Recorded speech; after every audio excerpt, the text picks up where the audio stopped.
Hey you guys, today we are going to be discussing some reasons that you may have not been able to lose weight in the past, or if you're on a weight loss journey right now and it just seems like you're trying everything that you have seen, whether it be keto, whether it be count your calories, whether it be cutting your processed foods, like you're doing all of these things and you constantly are still holding on to the weight. And so that's what we're going to be discussing on today's live. If you guys are watching the replay on YouTube, thank you so much for all my new subscribers. So just being in this field of health and wellness and being an insulin coach, if you guys, this is your first time on my live and you've never seen me before, I go by Coach Chrissy. I am an insulin coach. What that means is I teach you the importance of controlling your blood sugar and how to do that in a realistic way, because like we're not cutting processed food, we're not cutting fast food. Like the days are only getting busier and convenience is really just here to stay. That's why there's a such thing as, a 10-second video. Yes, people do watch long form, but there's a reason why convenience and something that is shorter, easier to digest is gaining so much popularity. And so I started off this jumped into this, and because I wanted to help by the things that I had learned. So myself was once pre-diabetic. I reversed that. I am in the process of reversing and managing my insulin resistance and my undiagnosed PCOS. I say undiagnosed because my doctors were just very uneducated or uninformed, because PCOS, if you look at the history of medicine and diagnosis, is still very young. And so it's a lot of misinformation out here with doctors being able to understand it. So just with the information that the doctor had, since I didn't check off a box of having cysts on my ovaries, she said that she wasn't going to go any further with, getting me the test that I needed to actually get it diagnosed. But with my own research, I found out that you don't have to have cysts on your ovaries. That's just another symptom of PCOS. So me actually starting to understand insulin resistance, PCOS, and why it is so hard to lose weight, because I thought that I was going to actually have to get VSG surgery, or I was going to have to take Ozempic or something like that. I will constantly binge watch, how people lost weight with PCOS, and it all came to like them having to have surgery or an injection. I was very terrified. I did not want to do that.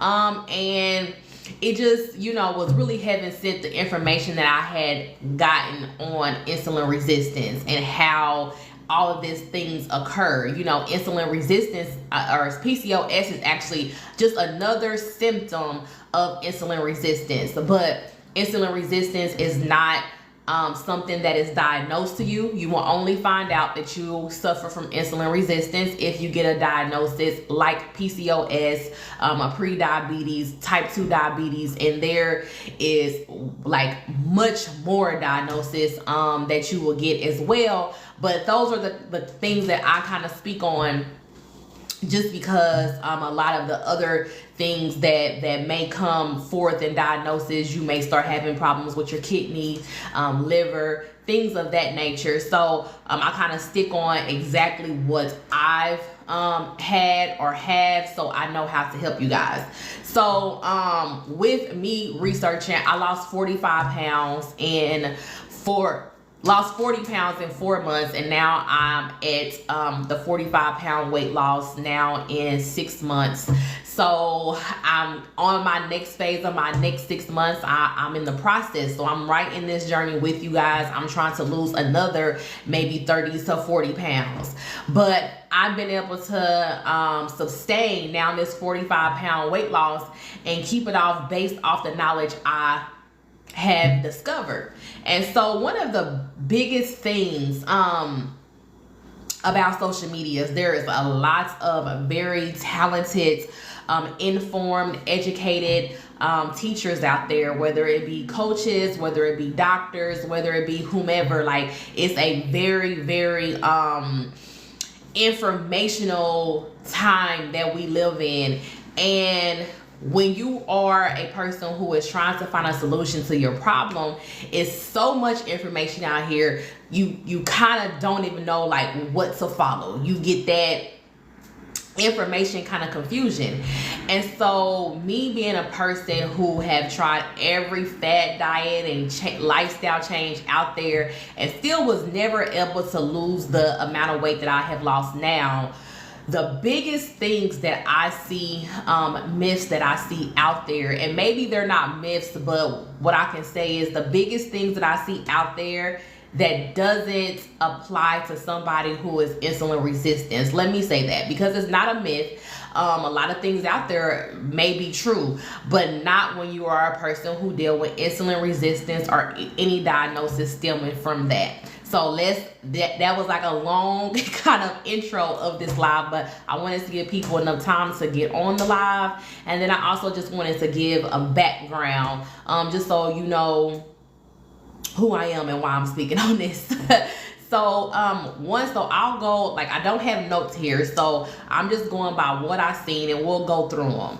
So one of the main things that I see is that people discredit carbs, not as far, or they discredit carbs from vegetables and fruits.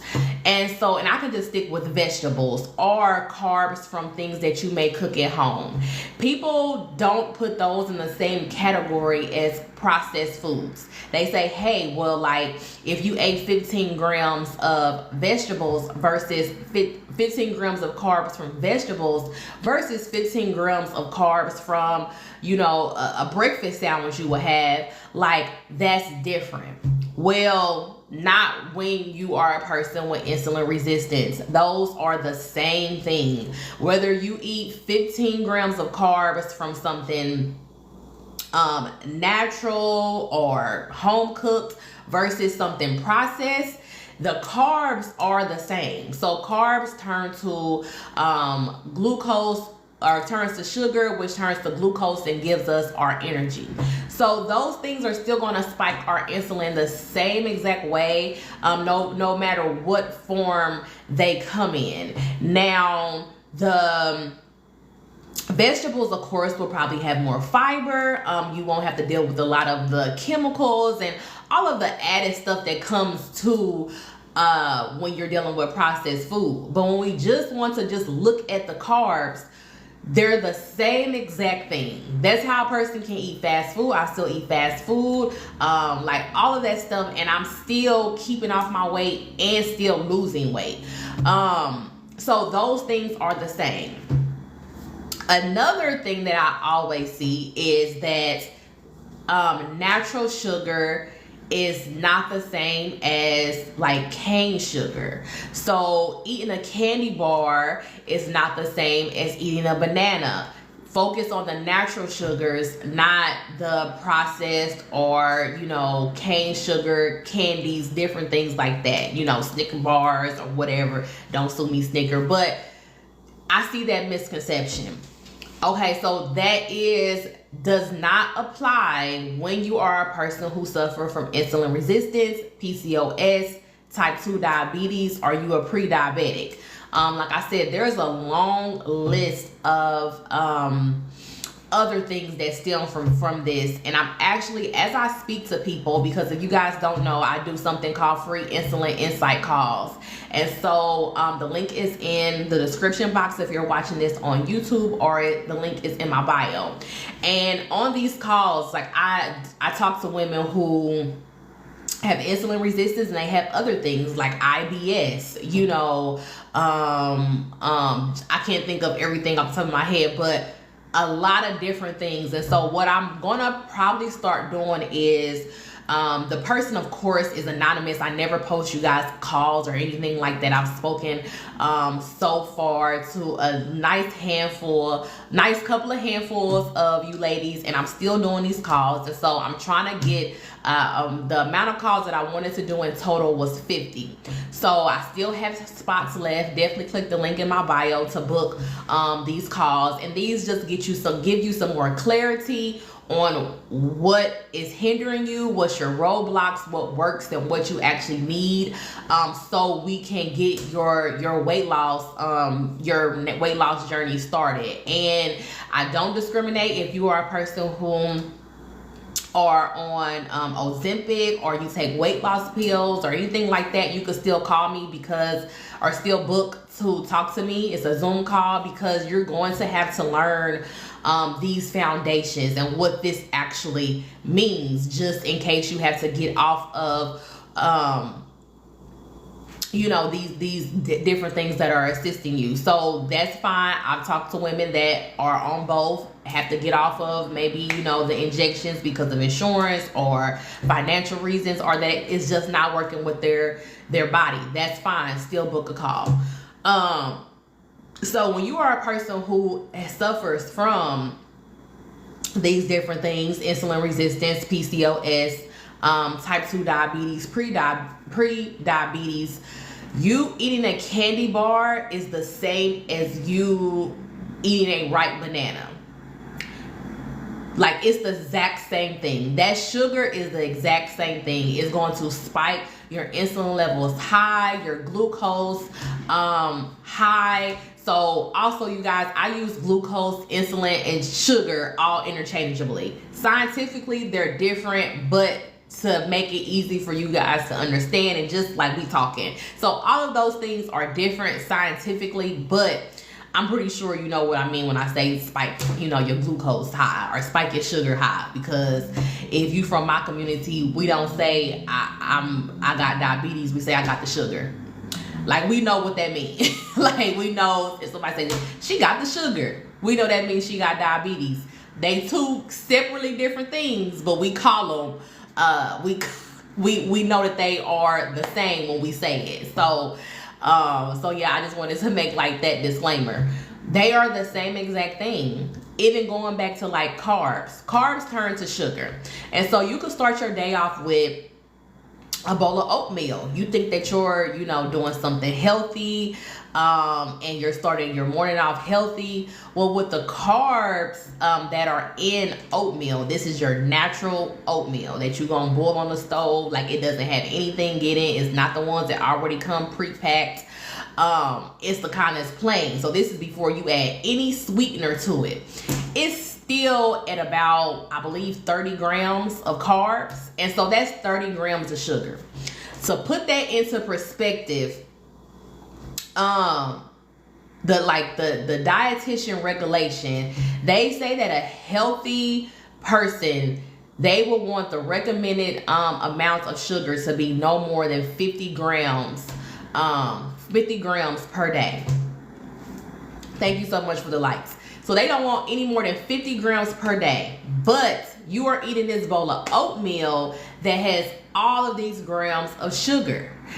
It's carbs, but carbs is AKA sugar. So think of carbs as sugar. You just spiked your glucose levels high, and you have insulin resistance. So your body is not functioning like a healthy person that can burn that extra sugar off, very quickly as they're moving. Because when you are a person who deals with insulin resistance, your glucose levels can spike, and you are eating something low glycemic. You could be eating something, just some eggs, your protein, some low carb vegetables that are, check all the boxes. It's low carb, is no sugar, it's natural. And you still, after you eat, will feel dizzy, drowsy, fatigued, just low energy, like you need to go lay down. Those are all signs of insulin resistance. So that's just going to be how it is until you start to reverse that. Because the good news is it's 100% reversible. So that's, you know, a constant, like, I guess, misconception that I see, as well as that, oh no, have natural sugar, use honey instead of cane sugar. I think honey has like, what, 18 grams of carbs last time I had checked the few days ago, and like 15 grams of like sugar. And that's in, I believe, 1 tablespoon is the one that I was reading off of. So now that's 33 grams of sugar you could say into your body. That's a lot of sugar. That is equivalent, what did they say, like 4 grams is 1 teaspoon. So that's equivalent to like 8 teaspoons of sugar. So look at the honey just as if you were looking at the sugar. So that's a misconception that I get, is and just speaking with you ladies, is you are trying to eat healthy. You are trying to change the way that you eat and the way that you're doing things. You're going to be more natural. You have, taken the sugar out of your cabinet. You no longer purchase, cane sugar in the raw, cane sugar, organic, just the regular granulated cane sugar that we grew up on. You no longer purchase that, but you purchase oatmeal, you purchase honey, you purchase bananas, you purchase apples. Like, you're purchasing all of that and you're eating that, and you're saying, why am I not losing weight? Why can I still not lose weight? Well, it's because those things are still sugar. They're just in a different form, but they are still sugar. And if you have insulin resistance, PCOS, type 2 diabetes, and all the other stuff that I always say, your glucose and insulin levels are still going to be spiked. And it's going to take a while for them to come stable. Why is this so important? Like, why do we even care about this? Why? I mean, our insulin levels is spiked. That's the natural form of things. Why do we care about them being spiked high? Okay, so other than just the health reason, because you are insulin resistant. So when your insulin levels are spiked high, I mean, it can get to a point where you can't even see. Like, my pre-diabetes had got so bad where I could no longer see it out of my glasses, or with them on or off. Like, I could no longer see because my vision will go all the way blurred as soon as I would eat something, just because of what I was consuming, and then just how much glucose was in this item that I was consuming. So it spiked my insulin levels extremely high. And keeping those elevated insulin levels resulted in me becoming pre-diabetic. I was almost 300 pounds. So that's why it's so important just on the health issues. Like, your insulin levels can be spiked so high that you can go into a diabetic coma. You can go into having seizures. You could pass out. You can, your vision can be just go blurred while you're driving. Like, so just the safety and the health reasons is why we want to try to have a stable, get our insulins stable. Like, we don't want it spiked so high where it takes a whole day to come back stable. And so on the other side, though, because this is talking about weight loss, and this is my thing of, people who have this and who are trying to lose weight, because there are a lot of people who are diabetic and they're small, like they're already kind of seen as a model build, and so their courage to try to get better, or they're not courage, but their motivation to try to get better is solely based off of just how they feel. Which sometimes, I mean, that's good because you want to feel healthy, but I feel like as women, us having that vanity of we want to look into the mirror and be able to recognize ourselves. Like, we want to stop hiding, behind closed doors. We want to stop being stuck in the house because we are so, just self-conscious about how we look, that we are not enjoying life. Like, that's a big factor. So now when we speak on that aspect of it, when your insulin levels are stable, your body is in fat burning mode. Fat burning mode means that FUPA is melting away. The arm fat is melting away. The face, like, it's melting away. No, we can't spot reduced fat. We can't say which is going to go away faster, which is going to go away first. But just slowly starting to keep your insulin level stable starts to clean out the kind of fat reserve. Because when you are a person who suffers from insulin resistance or anything that comes from it, your body has mastered fat storage. Like, your body has mastered storing fat. And so that's how you could start a keto diet and you can lose a whole lot of weight in a month. And then if you fall off of it for a week, you've gained it all back. Your body has mastered being able to put on weight. And so now this process is actually retraining your body to start to burning everything off. And so so that's one of, or two of, kind of the misconceptions or things that just, it's a tweak and then it's an exception. So that's what I'll say, is these things, we are an exception to the rule.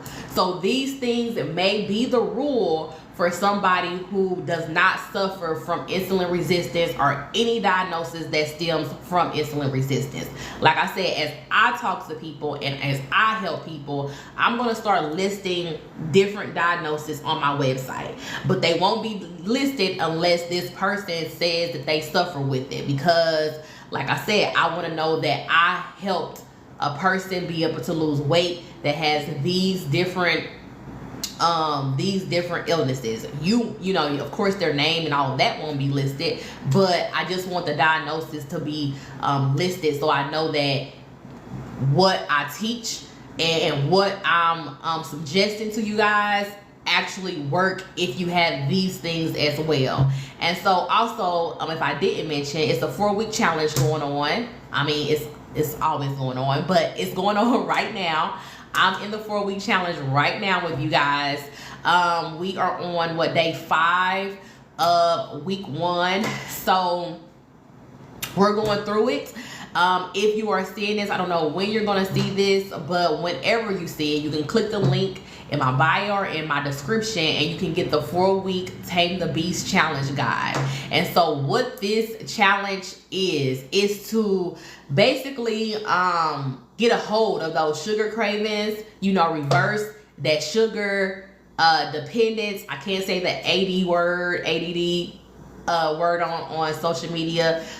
Is to get a hold of that, and then it's also starting to build the building blocks of having sustainable weight loss, so where you could still live your life and enjoy, you know, this lifestyle change. And so I really don't like fad diets at all. This is a real lifestyle change. And so if you are ready for a real lifestyle change that also is able to, where you won't feel restricted and feel like your life is over, or feel like you can't even enjoy, you know, a birthday party, then this is what's for you. Because I didn't want that to happen. I had already tried all that stuff and it just wasn't sustainable. This is completely different. This is really reprogramming your body and your mind and just your whole way of thinking about healthy and healthy food or healthy eating.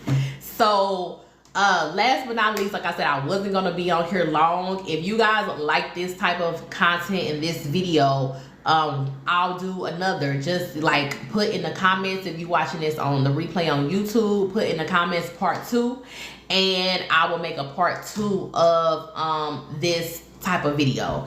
And so another great advice that's out there, let's just call it what it is. Let's say great health advice that's out there that we are the exception to is high protein. Now wait a minute, because you guys hold on, but you say eat protein and have high protein. Correct, but there is a limit. So I would say, my suggestion on what I would say and what I do, because I can't tell you what to do, but what I do is, and what I have done to lose the 45 pounds and keep it off and counting 100% naturally, is I do not eat over 30 grams of protein per meal. If I get 20 to 30 grams of protein in, like, I'm 100% good with that. I've seen, you know, content, especially like with a lot of the, you know, lifting girlies, you know, girlies who lifts and got, you know, the hourglass shape, is they eat very, very high protein, like 60 grams, 50 grams. Like they be hitting like 200, you know, 150 to 200 grams of protein in their diet a day, which they are lifting. So you might be a person that say, well, I want to build muscle, so that's why I'm doing the protein that they are doing. Well, when you are insulin resistant, the thing that we really don't like, you know, as humans, is the process. And they are in a different process than we are in. And so the first step is really just to lose the fat. You want to lose the excess fat, and you want to get that down to at least about a 25 to 30% of body fat before you start really to lifting and all of that, because right now your hormones are out of whack. You know, insulin is the number one hormone in our body. When you start to lift, you add stress to your body. Even though it's healthy stress, it's still stress. And that raises our cortisol levels. That's another hormone. All of these hormones keep that belly fat. Like, that's the main thing that you notice when a person has, you know, insulin problems or cortisol problems, is the belly fat. And so to start to get that belly fat to go down is to really stop the heavy lifting. So I don't heavy lift. And it's to stop the overconsumption of protein. Why? Protein, as we know, I think a lot of us know this, is protein digests very slowly. That's why protein is good for helping us stay fuller longer, because it's not just running through, you know, like, it's taking a while to break down and to digest. But when you are a person who suffers from insulin resistance, everything is already moving more so at a snail pace as well. And then if you don't already drink at least a gallon of water a day, and I've seen how hard that is for you ladies to drink at least a gallon of water a day. If you already don't drink at least a gallon of water a day, and you already don't take fiber every single day, like without miss, you already don't take fiber every single day, guess what? That protein that's constantly trying to break itself down and digest is keeping your insulin levels spiked. It's keeping your insulin levels spiked. And so it may be making you even feel hungry when you know you're full. Like, your stomach feels full, but you're hungry. And that's because your insulin levels are just spiked, because it's food that's still in the digestion stage. And so that causes us to stay hungry when you are a person who suffers from insulin resistance or anything that steers from it. Another thing is, it can cause a lot of bloating. It can cause a lot of bloating because if you suffer from these things, you may also suffer from like IBS, and that's irritable bowel syndrome. You may also suffer from that. Just because, like I said, everything is moving a little bit at a slower pace. And so with that, it can just cause inflammation in the gut. When the inflammation occurs in the gut, your cortisol levels is going to spike again because your body is under stress. You just put your body under some more type of stress. And so now that's that other hormone outside of insulin that's keeping that belly fat on. So now you bloated, your stomach hurt, and all of that because of all of this protein that's in your body. And so, like I said, I focus on about 20 to 30 grams of protein per meal. That's enough time to starting to break itself down, so where when I get to the next meal, like it's done its job. And so it's not still fully in my gut. And I'm gonna always make sure that I have protein. I'm gonna always make sure that I drink at least a gallon of water a day, just because our metabolism is slower as well.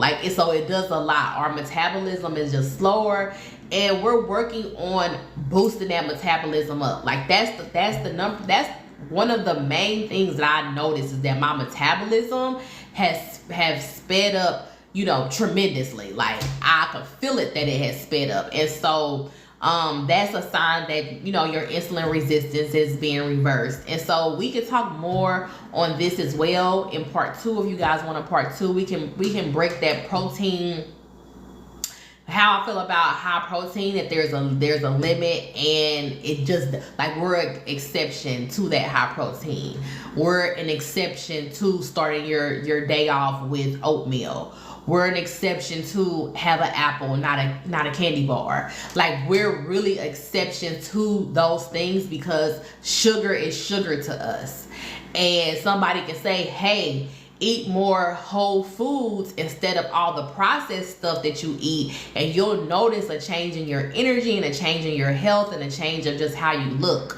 Well, that is not true for a person who suffers from the different things that we suffer from, because it's still sugar.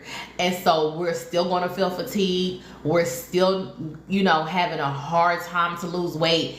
It could take so much work for you to finally be able to lose like 5 or 10 pounds, because we really have to monitor those things. Carbs is sugar. It doesn't matter where the carbs come from.